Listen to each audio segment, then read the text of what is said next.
The following program was made possible by the generosity of those who have determined to hold fast to the true Roman Catholic religion, as expounded by the Roman Catholic Church before the disasters of Vatican II and the so-called New Mass.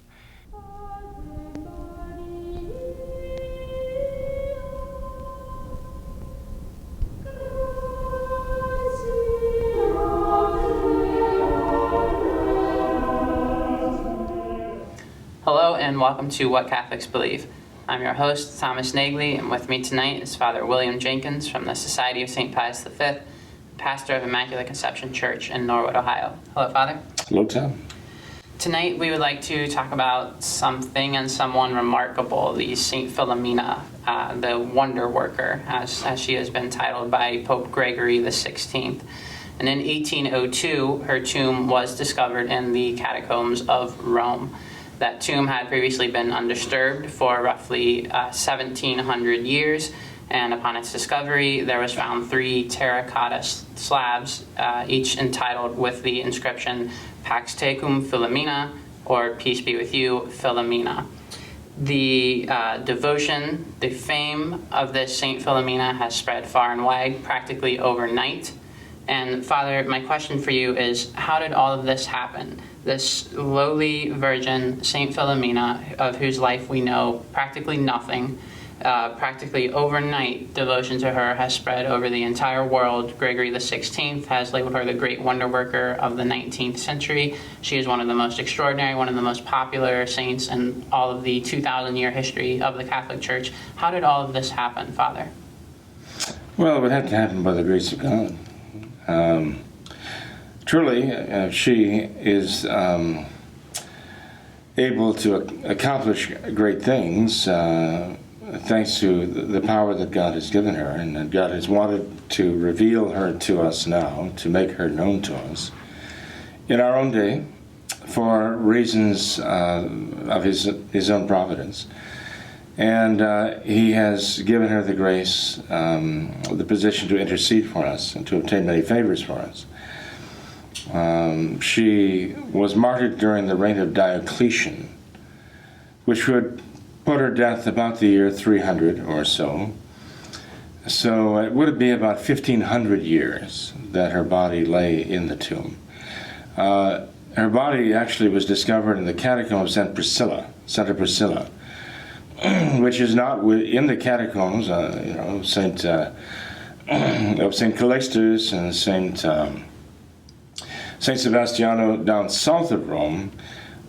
These catacombs, the catacombs of Saint Priscilla, are to the north of Rome, and one has to travel a bit of a distance to get to them. They're kind of northeast of Rome. They're on the estates of Santa Priscilla, who was the wife of the Senator Pudens. Actually, it's in her family. The estates that she willed to the church to be used as a burial ground, catacombs specifically for the Christian people. And so throughout the centuries afterwards, Christians, many martyrs were buried there, martyred popes, for example. And Philomena was one of them. When her tomb was discovered, actually what it was an excavated locus in the wall of the catacomb, covered with the pieces of marble. The marble was actually broken. There were 3 parts, right? And it seemed as though they were patched together after that at some point. We don't know exactly when that happened.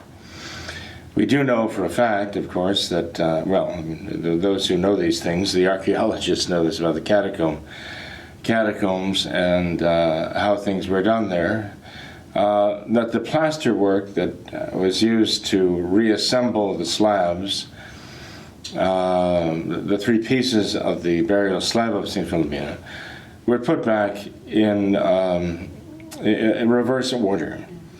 What they found actually was in the order that they found it written there in the slabs as they were mounted back on the wall. was Lumina Pax Tecum Fi, and in reassembling the slabs in the proper order, the experts came to the conclusion that they really were meant to say Philomena Pax Tecum or Pax Tecum Philomena, and not an uncommon name. It means a lover of light, right? And Pax Tecum is not just Pax Tibi, peace be to you, but peace be with you, as a more, shall we say, active or positive significance, okay? But on the slabs of marble that covered the opening where her remains were found, there were certain symbols that were pretty telling. There was there was an anchor. An anchor was engraved, the figure of an anchor was engraved into the marble. The anchor symbolizes faithfulness and strength in faith. It can also signify a means of martyrdom, though. There were saints who were drowned by having anchors tied around their neck and thrown into the waters. You know? Like, for example, St. Clement of Rome. There were arrows, a couple of arrows on her tomb. Again, reasonably interpreted as symbolic of her martyrdom. There was a scourge, a whip, a thonged whip, and which again, often there are many cases of martyrs who were whipped to death with the lead thongs on the whips. And there was, of course, the lily, symbolizing purity. All of that was there. And the palm branch, which often signifies martyrdom. All of these things were engraved on the marble slabs covering her remains. And then when the slabs were taken off, they found there was a vial of dried blood also. Again, when you put all these things together, they all point in one direction. That is the direction of a martyr. And there are even those who were present when the grave was opened who testified to the way the dried blood actually began to sparkle, as it were, as so many gems. And they determined that the remains that were there belonged to a young girl. They're figuring somewhere around 13, 14, 15 years old. That was really all they knew.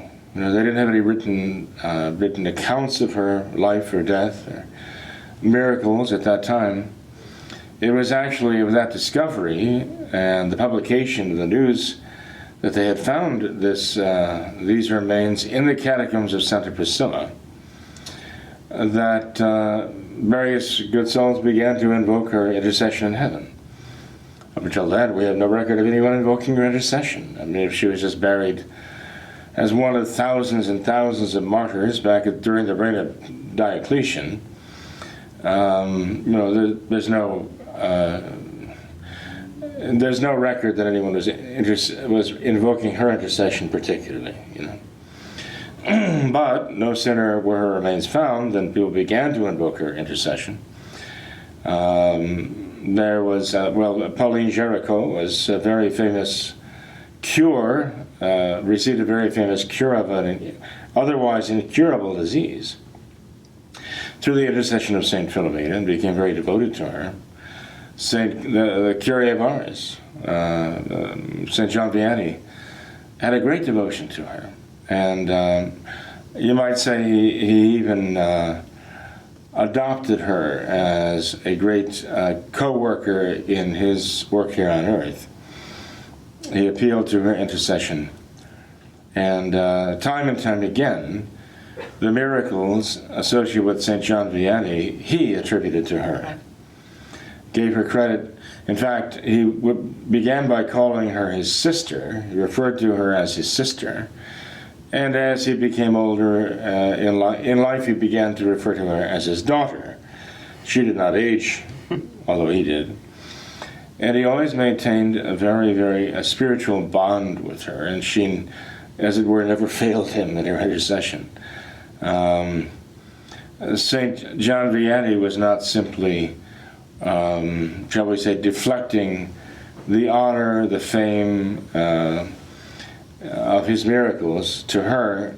He really did tribute in his own humility the miracles, the miraculous things that were accomplished in his life. He attributed them to her intercession. Why God would arrange that at this particular time, in the year 1802, that a saint such as young Philomena would come to light, we don't know. But God knows why he would choose her. After all, if you were to make a list of all of the virgin martyrs of the Empire of Rome, it would be a very, very long list. Just of the virgin martyrs, the ones we know, make up quite a substantial, could make an entire litany, quite a lengthy litany of saints to invoke in heaven, of the virgin martyrs.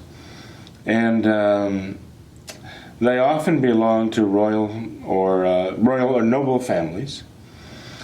And because of that, at times the emperors would give them a great privilege of being murdered in their own homes.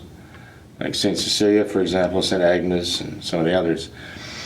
One might say, well, that was very kind of the emperor to do that, but actually it was politically astute for the emperors, because murdering 13, 14, 15-year-old children in public did not make the emperors look very heroic, okay, especially when they were being martyred for their faith in Christ, and the girls were showing such powerful examples of fidelity to Christ. They were totally unshaken by anything that the emperor would use to threaten them.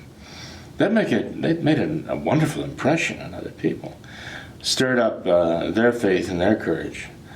And the emperors soon discovered this. In fact, Satan soon discovered that he was doing himself more harm than good by feasting on the blood of the martyrs, especially the virgin martyrs of Rome. He was actually fulfilling what Tertullian said was causing the church to grow.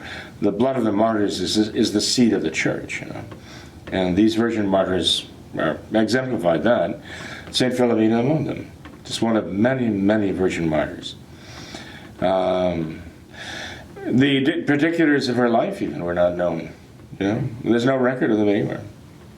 The only way we know any details of her life were through the accounts of certain devotees she had, who said that they had received private revelations from her about the details of her life and her death, her martyrdom. The church considers them these to be pious stories, and the church gives a certain credence to them, but the church does not say that they're infallibly correct. The church has never used her supreme authority, magisterial authority, to decree these accounts of the private revelations to be divine revelation or anything of the kind. Pious, yes. Worthy of belief, yes. They echo the accounts of so many other virgin martyrs whose lives are very well documented and very well known. The stories from the life of St. Philomena. So they are very credible. Also from the history of Diocletian himself. Everything we read about St. Philomena is very credible, too.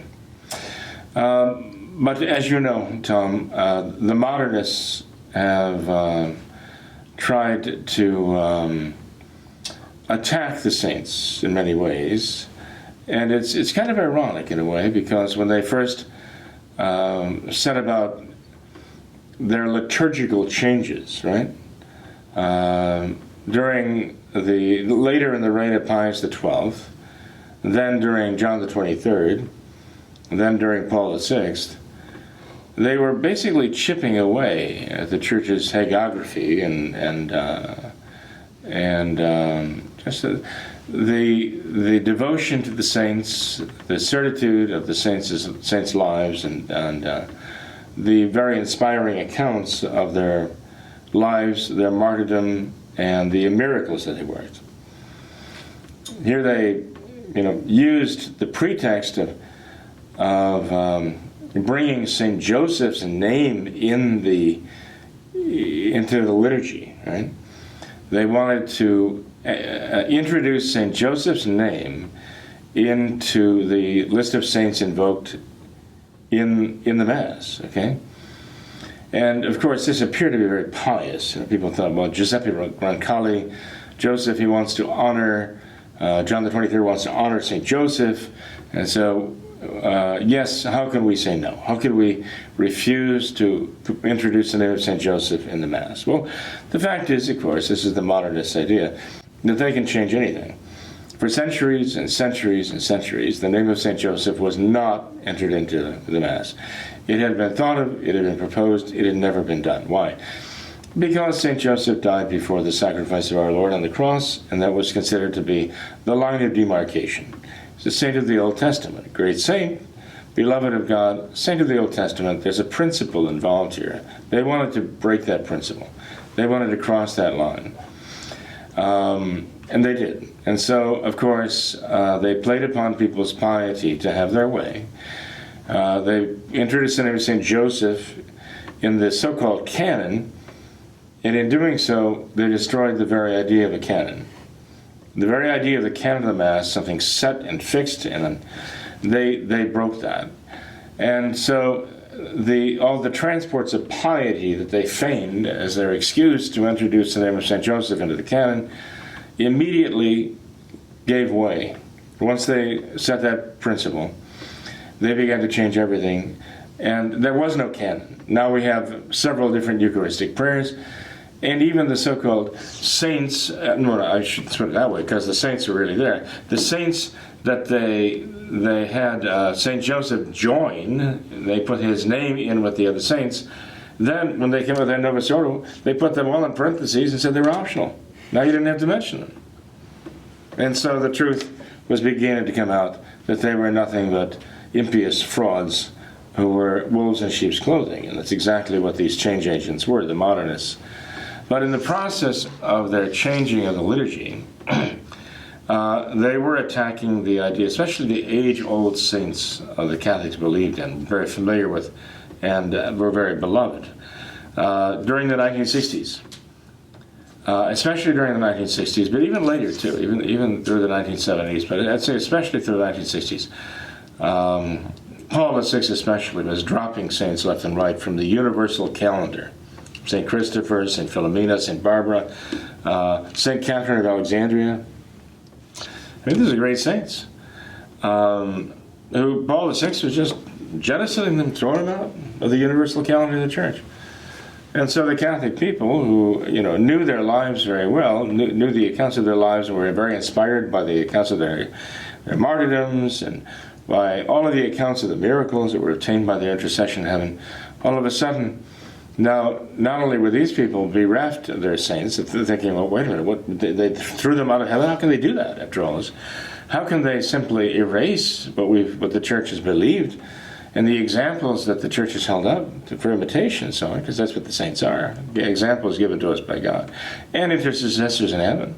Are we supposed to say that all of the miracles that are attributed to the intercession of these saints were nothing but myths? Well, that's the modernist plan. That's exactly what they want to do.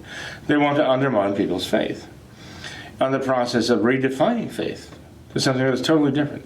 They want to destroy faith as the church herself knows it, as Catholics hold it to be. And they did a very good job of it. Now, the pretext that the Novus Ordo used was, well, we don't have enough historical evidence to show that this is true. Well, again, read between the lines here and see what they're saying. That the belief of the church is worthless as far as evidence, has no evidentiary value at all. We have to basically insist, like the atheists of the world, that you need nothing but documentary evidence and something tangible. Faith gives you nothing. Deny faith. Actually, faith is the enemy of truth, right? Because faith will lead you to believe things that you can't prove to yourself. But wait a minute, that's the whole idea, isn't it? Faith is a belief that the truth is something you can't prove. That's the whole idea, right? So suddenly now we're saying, well, these things have to be proven or they're of no value. Right? And the faith of the church throughout the centuries is not only of no value, it's the enemy of truth because it just induces people to believe legends anyway.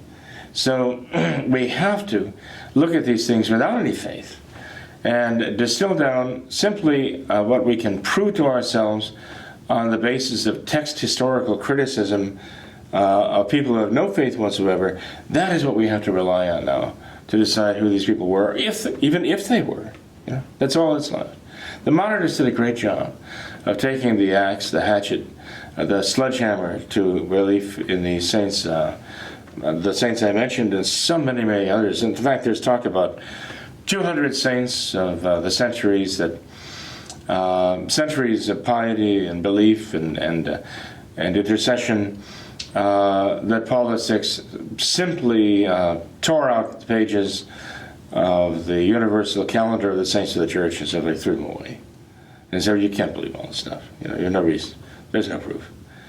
But this was a man who really had no faith himself. You know, he proved it in so many ways. But this is the liturgy they've given us too. Now you have to remember now. You know, not only do they want to get rid of the old saints, they want to bring in the new saints. So they start introducing saints. Some of them are very far-fetched. I mean, they've canonized people whose lives have subsequently proven to be very flawed. So there's no infallibility at work there. You know, it was a great scandal. A couple of their canonizations, in fact, have produced great scandal in terms of what was subsequently found in the lives of certain people they canonized. And now they're talking about finally canonizing Paul VI. They canonized John the 23rd, they canonized John Paul II. They couldn't quite fit Paul VI in there yet. They still had to finesse him some way. And somehow, shall we say, sanitize his life. They're still working on that, but they're going to get him in there into that little trinity of theirs, Novus Ordo Trinity of John the 23rd, Paul VI, and John Paul II. They're going to fit him in there somehow, by hook or by crook. And there's a reason why Father Luigi Villa was publishing the books that he was. You know, Paul VI, blessed, never. You know, John Paul II, blessed, never. You know, it gives him a case why it's impossible. No Catholic can believe this or accept that. But then, on the other hand, another way that they've attacked the whole idea of the Church's saints is by elevating people who we would have every reason to believe are saints. I mean, Padre Pio, who could argue with that? That we believe Padre Pio is very saintly, right? And very likely a saint in heaven, right? Jacinta and Francisco. I mean, we have every reason to believe that they're saints in heaven. You don't doubt it, I don't doubt it, of course, you know. We certainly don't believe it because Francis said it, though. That's the point. Francis having said it is not a motive for belief of that. We just know on the basis of what we do believe that these two little children lived holy lives, died holy deaths, and we're quite convinced that they are in heaven. But you see, here's the problem. Even when the Novus Ordo canonized somebody, they twist their reputation to serve their own modernist purposes. I mean, who would have ever thought of Blessed Oliver Plunkett to be a patron saint of ecumenism?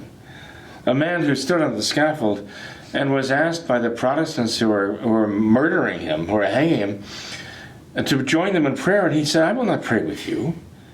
He refused absolutely to pray with them. And when they asked him where he wanted to be buried, he said, well, don't bury me in one of your cemeteries with a bunch of heretics. So they turn around and they make him a patron saint of ecumenism. I'm surprised that Blessed Oliver Plunkett didn't strike them all with lightning. Do I believe that he is a saint in heaven? Of course I do, but not because they said so. So even when they do take someone whose life was really worthy of veneration and admiration and imitation, you can't believe they're saints because they said so, because the monarchists said so, because what they're trying to do, they're just trying to use these people and abuse them, again, to serve their own modernist purposes, to attack faith. So they're not to be trusted. And certainly in jettisoning St. Philomena, they're not doing any harm to her. What they are doing damage to is the church and to the souls here on earth who still love her and venerate her, but who are somehow slavishly tied to the Novus Ordo and the Novus Ordo, the New Order powers that be, like Francis, who are trying to figure out, well, gee, how could the Holy Father, Paul VI, suddenly just leave her out, or basically cut her out of the universal list of saints? You know. Well, that's a dilemma that the followers of the Novus Ordo can't resolve. And Father, with the modernists doing all of these things and trying to do away with the saints and St. Philomena, and with the 1800s and now the 1900s having passed, do you think that St. Philomena is still active today? Do you think that she could be in some way a remedy to all of these modernist errors? Oh yes, well she's the patron. The Church names saints as patrons of various things that kind of typified them in life, or somehow reflect their miracles. St. Philomena is a patron saint of young people. She's a patron saint of children, so even younger than people her age. She's also a patron saint of real estate. Curiously enough, we're invoking her with Our Lady under the title of the Immaculate Conception to obtain the church that we have now. And that is why, in honor of her intercession before God to clear the way for us to obtain this church, we still have a statue that we had custom made of her near the pulpit of the church to recall her martyrdom, to recall her intercession in heaven, and in particular her intercession for us, because we were invoking her aid to obtain this church. We also honor her, and I would say even more so, she honors us, because her relics are in the Blessed Mother's altar in our church. As you know, the Catholic Church, not the Novus Ordo, but you wouldn't think that, but there are people who might think that I'm talking about the Novus Ordo when I say the Catholic Church. I'm not, okay? Please understand that I have known. This is the anti-Catholic Church. The Novus Ordo, the New Order, is the anti-Catholic Church. It was created specifically to completely annihilate the true Catholic Church and to annihilate the true Catholic faith and replace it with modernism. So even as the new church is basically trying to reseal the tomb of St. Philomena and put her back in that tomb and shut her up in that tomb again, as though she had never been discovered and never been known. Just as they wanted to do that with our Lord too. They want to put him back in that tomb and seal that up and not let him, as though he never arose. That's what the modernists are trying to do, ultimately. So we shouldn't be surprised to be trying to do that with St. Philomena, and or St. Christopher, or St. Catherine of Alexandria. Curious enough, Paul VI actually just removed the name of St. Catherine of Alexandria from the list of saints recognized in the universal calendar of the Church, and John Paul II put her back in. So what does that tell you? They can't make up their minds. Is she or isn't she? Does she belong there or doesn't she?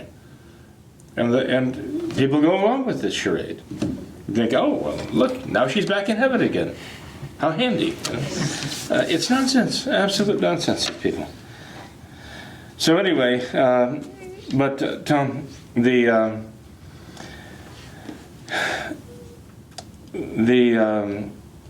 fact is that St. Philomena still has a great deal of power in heaven.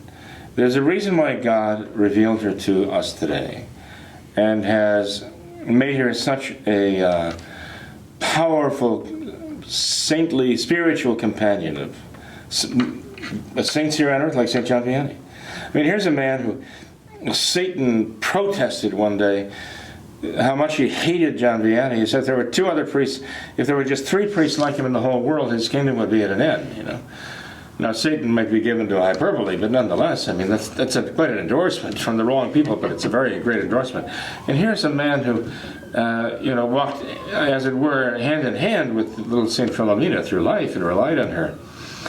And she still has the power there. God gave her here for a reason.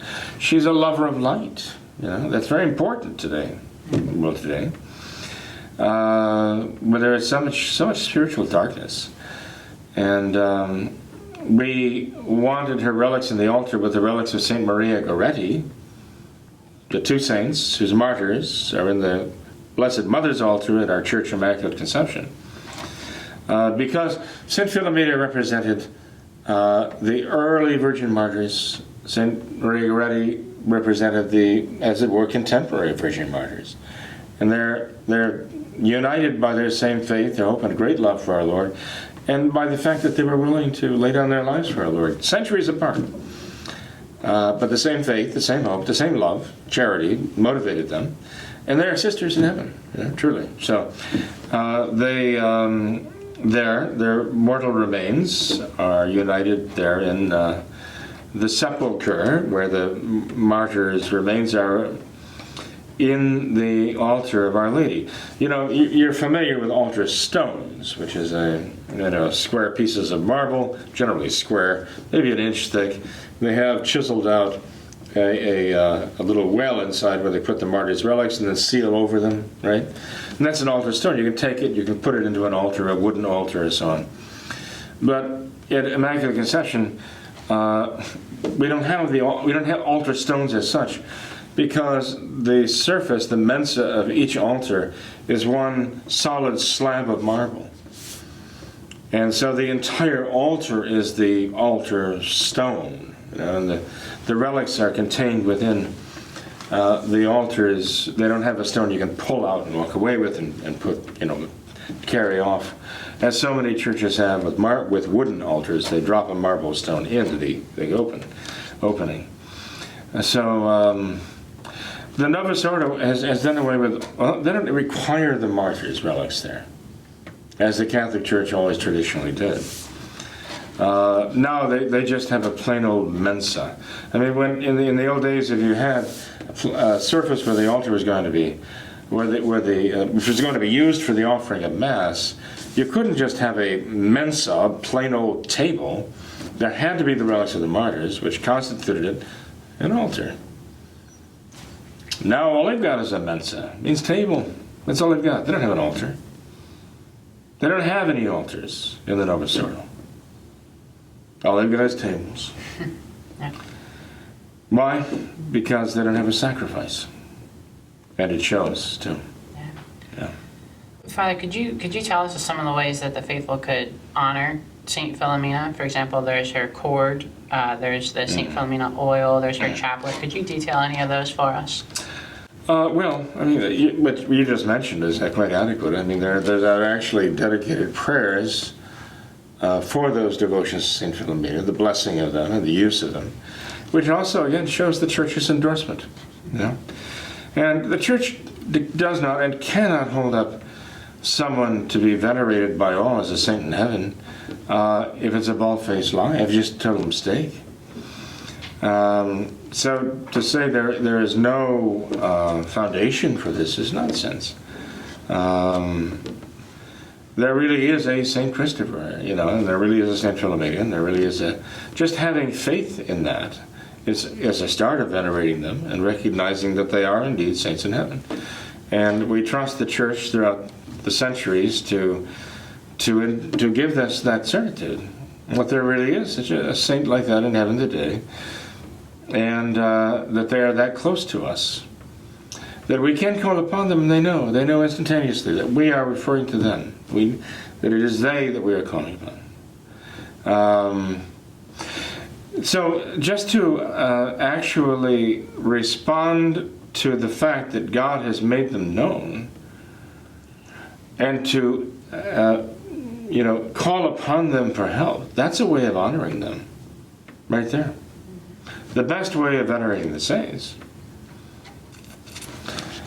is to recall them to mind recall their faith, their hope, and their love for God, which sanctified them here on earth, and prepared them for heaven, opened the way to heaven for them.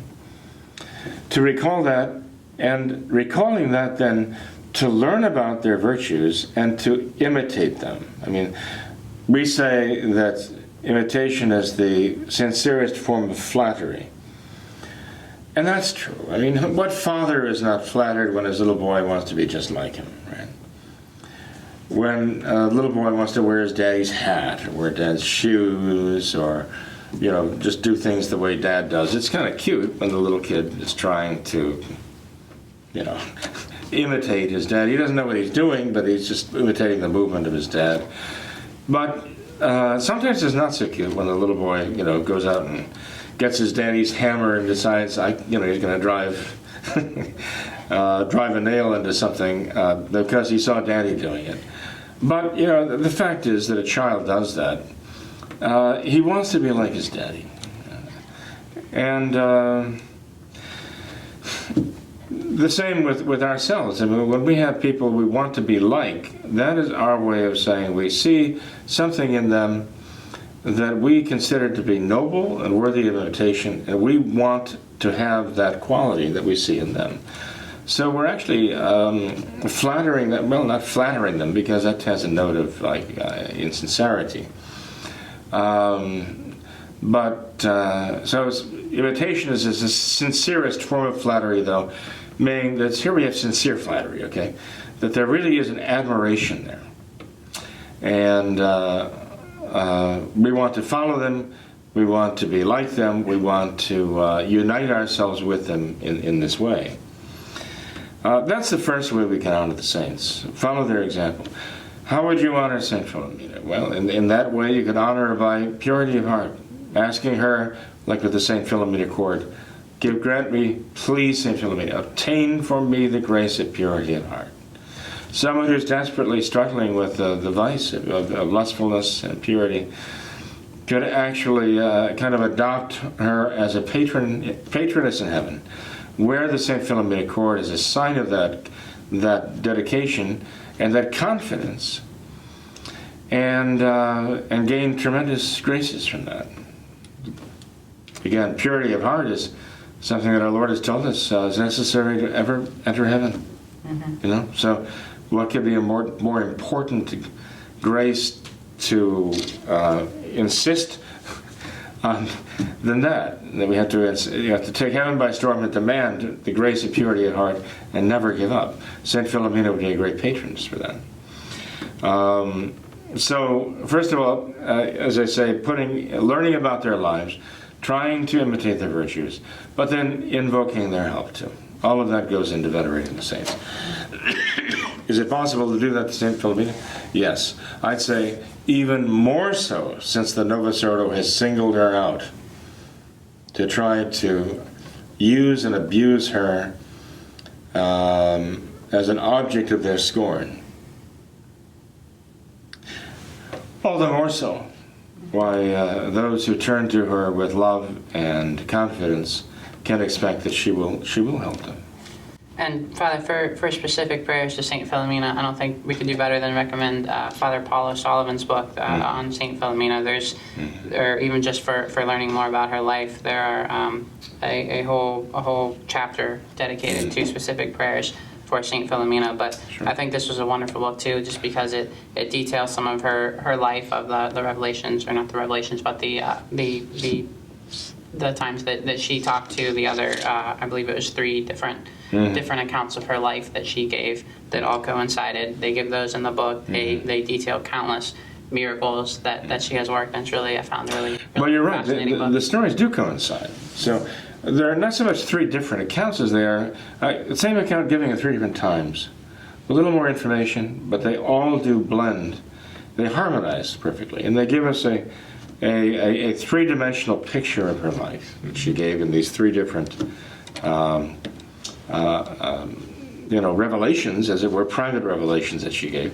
Father Paul O'Sullivan is an OP, a Dominican, is a very good writer. He's written some really marvelous things. What is the What is the information on that book there, Tom? What is the date on that? Can you The date, I copyright? can figure it out. We have it in our bookstore here, so we could definitely do that. It was first published in 1927. Then it was republished in 1954. Okay. And now TAN has the copyrights for it. They recently published it in 1993, it looks like. But we have this available in our bookstore. We could definitely send that to any of our viewers for a small fee. Yes, we have access to plentiful copies of these. Definitely. So that's another way to show devotion There to you go. her, by spreading the news, by Definitely. talking about her. The saint lover of light, you know. I know Saint Lucy is the saint who is usually invoked for eye afflictions. And I would not in any way ever discourage anyone from invoking Saint Lucy, another virgin martyr. Okay? But Saint Philomena, the lover of light, also, together with Saint Lucy, would be a very good person to invoke for those with eye afflictions, that if they're having vision problems, it seems to correspond well to someone who loves the light, to come to their aid and help them, especially the blind, or those who are threatened with going blind. So, in any case, the term the wonder worker is applied throughout the history of the church to a relative handful of saints who distinguish themselves by seem to have extraordinary powers with God to come to the aid of those in need here on earth. And going back to the early centuries, Saint Gregory the Wonder Worker, Saint Gregory Thaumaturgus, as we know him, going back into the early centuries of the church. So the fact that God has given us in our own times, centuries, a saint who is already known as a wonder worker is pretty extraordinary. I mean, you'd think if anybody would be known as the wonder worker, it'd be Saint Teresa of the Child Jesus, Saint Teresa of the Little Flower, Saint Teresa of Lisieux. I mean, the name, all these different titles. But here she said she will spend her heaven doing good upon earth, and she certainly has. She has done wonderful things. But she died at the opposite end of the century from the day that Saint Philomena, that her body was actually discovered. Her remains were discovered in 1802, and Saint Teresa of the Child Jesus died in 1897. And she is another one of those virgin, not martyrs, but I think she had a martyr spirit about her, that's for sure. Very generous soul. And I can't help but think that Saint Teresa of the Child Jesus certainly knew of Saint Philomena too. And I don't know, I'd like to think these saints had a hand in producing other saints. I'll just mention this to you. When I was in Rome studying, I went to the catacombs of Saint Philomena. In fact, I met my brother and sister-in-law over there at one point. We went to the catacombs of Santa Priscilla. And we had a little tour there by one of the Benedictine sisters. The Benedictine nuns are the ones now who have a convent there on the grounds of the old estate of Saint Priscilla. And the catacombs, therefore, are kind of under their watchful eye. And they will give the tours through the catacombs. They staff the catacombs, as it were, of St. Priscilla. And so my brother and sister-in-law and I went down, and we were having Sister Madalena, dear Sister Madalena. I think she was a contemporary of St. Philomena. I'm only kidding. She'd been there. I think she might have been there when the catacombs were originally dug. But anyway, I mean, it's hard to tell, right? But she was such a dear soul, and such a cheerful dear soul, obviously quite ancient. And there she was, slowly picking her way through the catacombs, which, takes a little bit of spry bones and cartilage and muscles to get through there. And who knows how long she'd been doing that, how many years she had been doing that. So we're going through, and she's piously pointing out all these wonderful things about the catacombs of St. Priscilla. And at one point, I mentioned to her, well, sister, the remains of St. Philomena were found here in the catacombs of St. Priscilla. Can you show us where that is? And suddenly, her beautiful, cheerful face darkened immediately, and became very troubled. It was a tremendous transformation, instantaneous. And she said words that were like a knife in the heart. She said, well, you know, we used to believe this, but now we do not know anymore whether that is exactly true. And then she just dropped it. And so she never showed us the place where they found the locals of St. Philomena, as though this was taboo. This was taboo now. She could not. She was not allowed to. And it was so sad. I felt so sorry for her, you know, because it was clear that she had such faith and so much. But as soon as, Paul VI says, well, we can't believe this anymore. You can't. This is not credible anymore. That this is the effect it has on otherwise very pious souls. It darkens their souls like it darkens their faces, and it's so sad. This is, by the way, I asked Sister Magdalena, I said, is it possible to come back and offer Mass here in the catacombs? And she said, well, yes, of course, you can do that. So I arranged to do that. And just a few days later, I came back to the same catacombs with my brother and sister-in-law again. I had my Mass kit with me for the true Mass.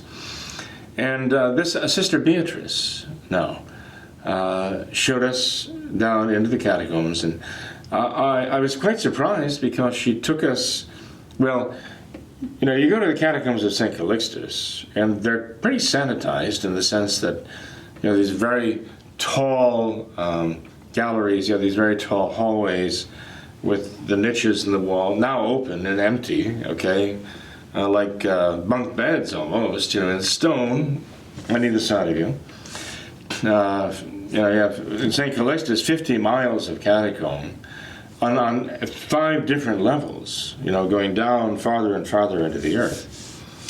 And quite a bit of that 50 miles has been investigated by archaeologists. The remains removed, the tomb, the slabs of marble or terracotta taken away, and just to leave these openings in the walls.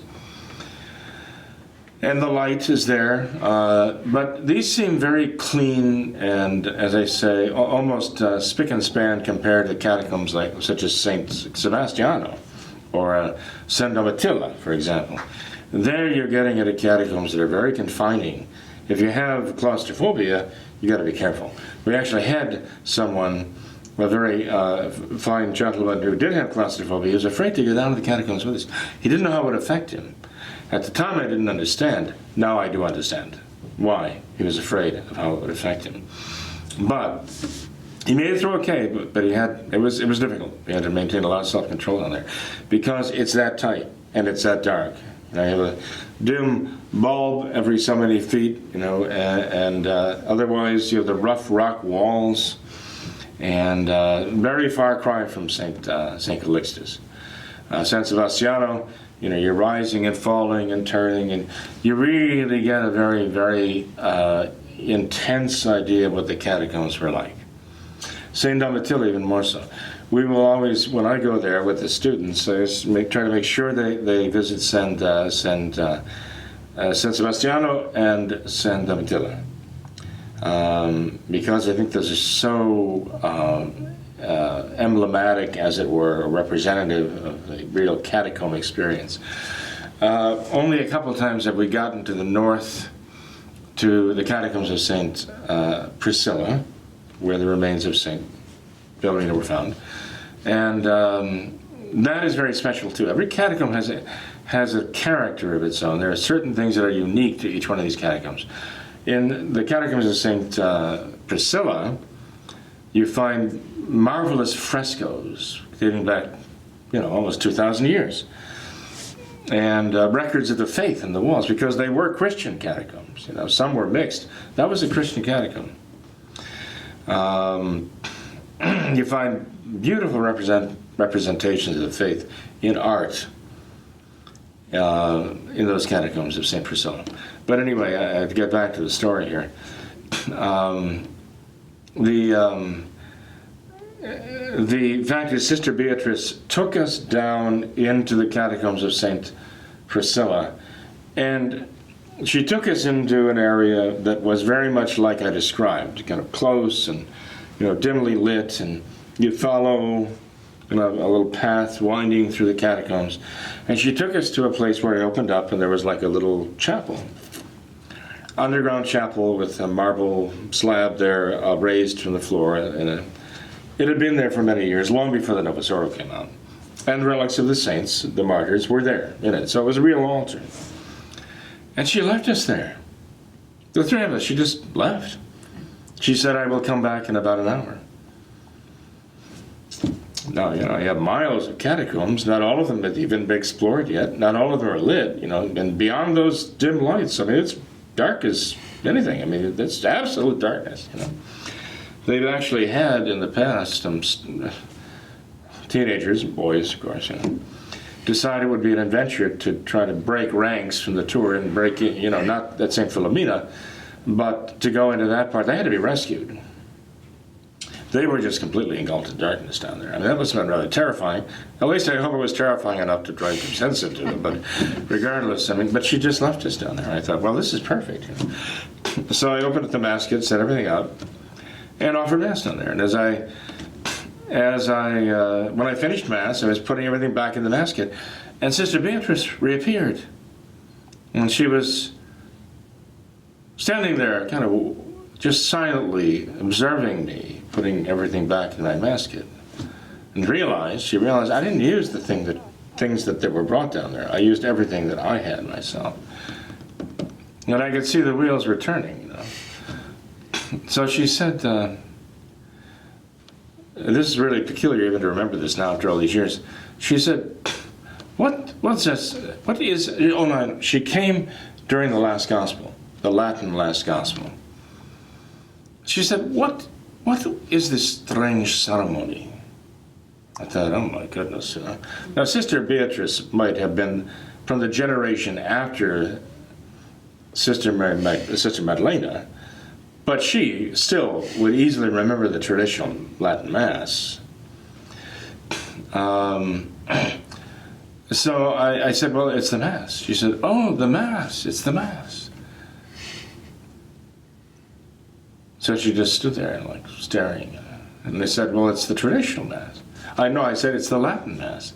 She said, oh, the Latin Mass. Silence. So I said, sister, it's the traditional Latin Mass. She said, the traditional Latin Mass. That's all she said, you know. I thought, my goodness, you know. So anyway, so without a word, she turns and we all understood, we're following her. So we just fell and stepped behind her. Doesn't say a word. We're following her back down through the tunnels.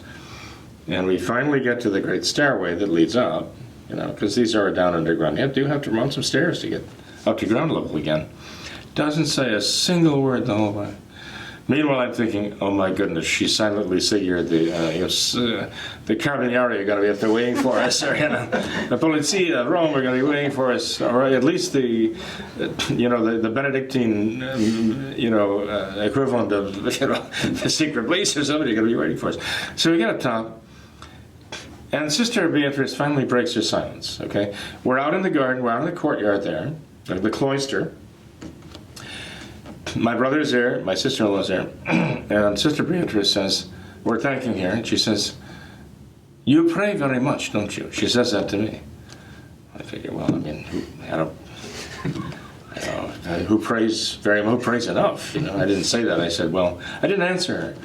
And she just said, you are a saint. I thought I was going to have to reach for the holy oils to anoint my brother. I thought he was going to just die laughing on the spot. I mean, his reaction, I could see it in his eyes when she said to me, "You are a saint," you know. And, well, you know, your brother, your brother doesn't necessarily consider you a saint under any circumstances. But anyway, so, but let's just say he was not impressed. And fortunately, Sister Beatrice was not entitled to canonize me, because I'm far from being a saint, and I know that. But here's what she said. She said, "Please pray for me." She said, "Pray for me." I thought, well, that's interesting. Here's a Benedictine nun who wants me to pray for her. I thought, well, that's quite a commission, I would say. But after seeing the effect of Saint Philomena's name on Saint Madalena, and just the fact that they have this treasure there, and the Novus Ordo has robbed them of this. Of course, I mean, ever since then, I remember Sister Mary Magdalena. I remember Sister Beatrice, and yes, I do pray for them. How could I not pray for them? You know, I feel so sorry for them. It's like these good souls are in the grip of this Novus Ordo, this merciless, cruel, modernist Novus Ordo, which can dictate to them what they can believe and what they can't. How sad, you know. And I asked St. Philomena to bless them. I imagine they both passed on right now, because I'm talking about 20 years ago. A little more than 20 years ago now. So, but I don't forget them. So maybe people who are listening would offer a little prayer for them too. You know? But I would recommend they ask St. Philomena to intercede for them. If they both passed on, well, now they know, you know. And the Novus Ordo can't deceive them any longer. I just hope they're blessed in their knowledge. Definitely. So anyway, let's ask St. Philomena to pray for us, and there's a reason why God has made her known to us now, and I can't help but think it has benefited the traditional Catholic people in a very particular way. So St. Philomena, pray for us. Definitely. Thanks for being here tonight, Father. Appreciate your time. You're welcome. Thank you. Thanks to all of our viewers as well for watching this episode of What Catholics Believe. Until next time, we ask that you all remember the words of Our Lady at Fatima, to consecrate yourselves and your families to the Immaculate Heart of Mary, and to pray and do penance. Thank you, and God bless you.